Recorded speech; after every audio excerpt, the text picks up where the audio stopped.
हम सबकी लाइफ में एक ऐसा टाइम आता है जब हम आत्मविश्वास खो देते हैं और अपने बारे में अच्छा फील नहीं करते।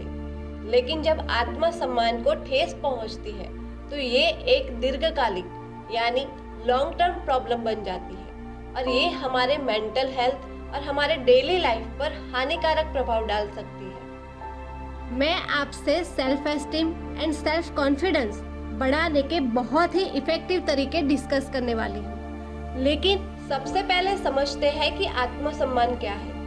आत्मसम्मान वो राय है जो हम अपने बारे में रखते हैं। जब हमारे पास स्वस्थ आत्मसम्मान यानी हेल्दी सेल्फ एस्टीम होता है तो हम अपने बारे में और सामान्य तौर पर अपनी लाइफ के बारे में पॉजिटिव फील करते हैं।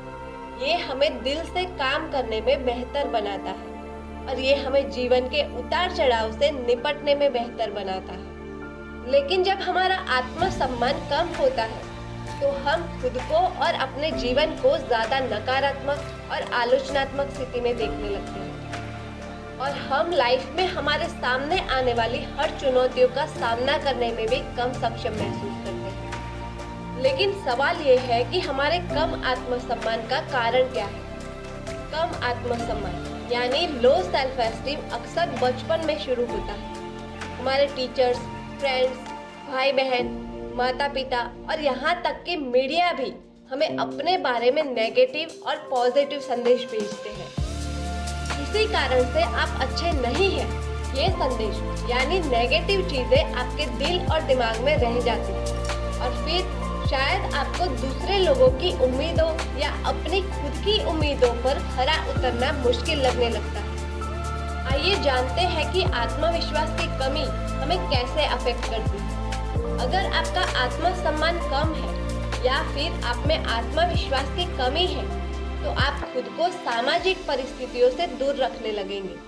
आप नई चीजों की कोशिश करना बंद कर देंगे और उन चीजों और बातों से भी बचने लगेंगे जो आपको मुश्किल और चुनौती भरी लगती है।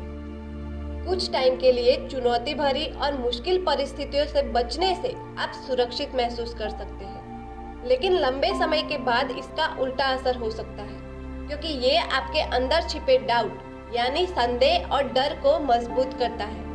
ये आपको अनहेल्पफुल यानी असहायक नियम सिखाता है कि सामना करने का एकमात्र तरीका चीजों से बचना है। लो सेल्फ एस्टीम के साथ रहना आपके मेंटल हेल्थ को नुकसान पहुंचा सकता है और डिप्रेशन एंड एंजाइटी जैसे समस्याओं को जन्म दे सकता है। और फिर इससे निपटने के तरीके के रूप में आप धूम्रपान, बहुत ज्यादा शराब पीने जैसी आदतें भी शुरू करने लगते हैं। मैं यहाँ आपको कॉन्फिडेंस और सेल्फ एस्टीम यानी आत्मसम्मान बढ़ाने के कुछ इफेक्टिव तरीके बता रही हूँ, तो आप इसे नोट भी कर सकते हैं। अपना आत्मसम्मान कैसे बढ़ाएं? आपको अपने बारे में अपने नकारात्मक विचारों को पहचानने और फिर उन्हें चुनौती देने की जरूरत है। आप अपने नेगेटिव विचारों को नोट करना शुरू करें और उन्हें एक पेपर या डायरी में लिख लें। अपने आप से पूछें कि आपने पहली बार ये विचार कब सोचना शुरू किया था। अब अपने बारे में पॉजिटिव बातें लिखें, जैसे कि मैं अच्छा खाना बनाता हूँ या मैं ऐसा व्यक्ति हूँ जिस पर दूसरे लोग भरोसा करते हैं। कुछ अच्छी बातें लिखें जो दूसरे लोग आपके बारे में कहते हैं। अपने लिस्ट में कम से कम 5 पॉजिटिव बातें लिखने का गोल रखें और इसमें नियमित रूप से और बातें ऐड करते रहें। फिर अपने लिस्ट को ऐसी जगह रखें जहां आप उसे देख सकते हैं। इस तरह आप खुद को याद दिलाते रह सकते हैं कि आप ठीक है और सही राह पर हैं। जब आप बड़े हो रहे थे तो जो हुआ उसके कारण आप अपना आत्मविश्वास खो चुके होंगे, लेकिन हम किसी भी उम्र में सीख सकते हैं और ग्रो कर सकते हैं और अपनी बात कहने के नए तरीके विकसित कर सकते हैं। मैं कुछ और भी इजी टेक्निक बताती हूँ जो आपको अपने बारे में बेहतर महसूस करने में मदद कर सकती है। नंबर 1, अपने डर का सामना करें। आत्मविश्वास हासिल करने का कोई शॉर्टकट नहीं है। आपको अपने डर का सामना करना होगा। आप शुरुआत में असफल हो सकते हैं और अनकंफर्टेबल यानी असहज महसूस कर सकते हैं, लेकिन इस बात से क्या फर्क पड़ता है। आप अपने काम में एक बार फेल होंगे फिर फेल होंगे, लेकिन हर बार फेल होने के बाद आप और मजबूत और अनुभवी बनते जाएंगे। अपने डर का सामना करके अपने अवचेतन मन को फिर से प्रोग्राम करें। Number 2, be kind to yourself, यानी खुद के लिए दयालु रहे। खुद के लिए दयालु रहने का मतलब है कि ऐसे समय में जब आपको खुद के लिए बुरा सोचने का मन हो तो खुद के लिए नरम होना। अगर ऐसी सिचुएशन आपके किसी फ्रेंड की हो तो आप उसे क्या कहेंगे, इसके बारे में सोचें। हम अक्सर स्वयं की तुलना में दूसरों को कहीं बेहतर सलाह देते हैं। नंबर 3, अच्छे कपड़े पहने। अगर आप अच्छे दिखेंगे तो आप ऑटोमेटिकली अच्छा और कॉन्फिडेंट फील करने लगेंगे। अच्छे कपड़े पहनने से आप काफ़ी बेहतर महसूस करने लगेंगे और इसका असर आपके चेहरे पर भी देखा जा सकता है। स्टाइल की कला का अभ्यास करें और कुछ दिलचस्प कपड़े खरीदें या डिज़ाइन करें जो आपके शरीर पर अच्छी तरह फिट हो। नंबर 4, फिजिकल हेल्थ, यानी शरीर के स्वास्थ्य का ख्याल रखें। आपके शरीर का आपके मूड पर एक शक्तिशाली प्रभाव होता है। आपके शरीर का आपके मूड पर एक शक्तिशाली प्रवेश द्वार होता है।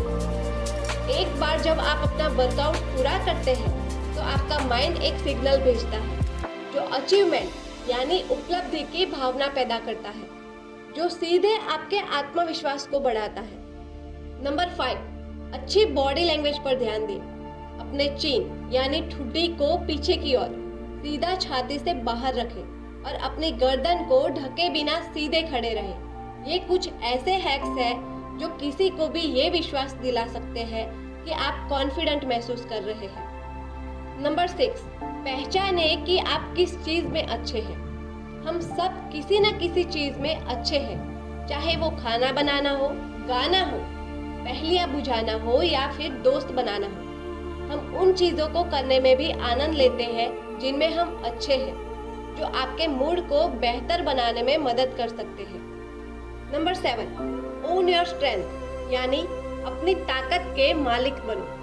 आपका आत्मविश्वास आपके टैलेंट्स के अचीवमेंट्स और फायदों पर ध्यान देने की आपकी क्षमता पर निर्भर करता है।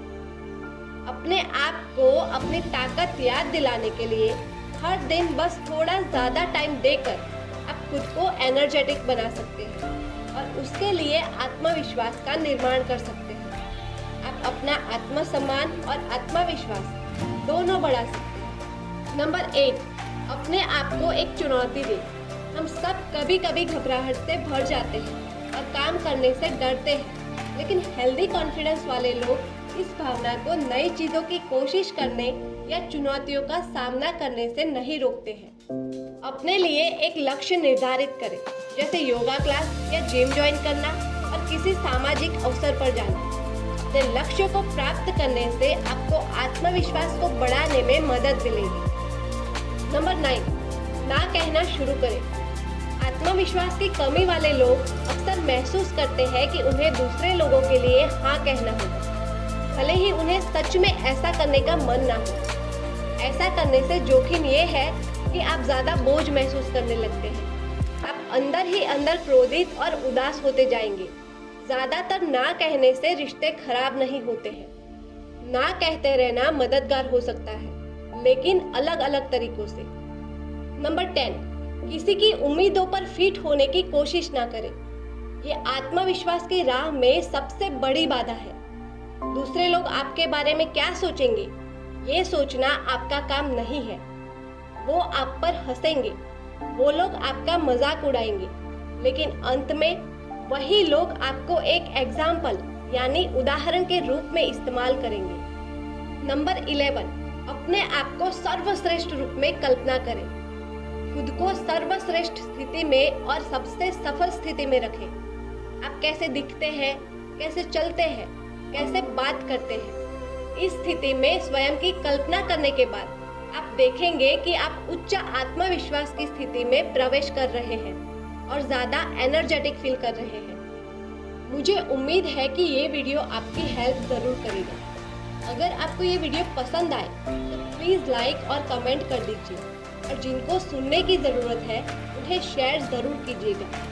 अगर आप इसी तरह और उपयोगी वीडियोस देखना चाहते हैं तो प्लीज़ चैनल को सब्सक्राइब करें और बेल आइकन पर क्लिक करें। अपने जीवन को बेहतर बनाने के लिए अपना कीमती और अमूल्य समय देने के लिए आपका बहुत बहुत धन्यवाद। मिलते हैं हमारे अगले वीडियो में। बाय।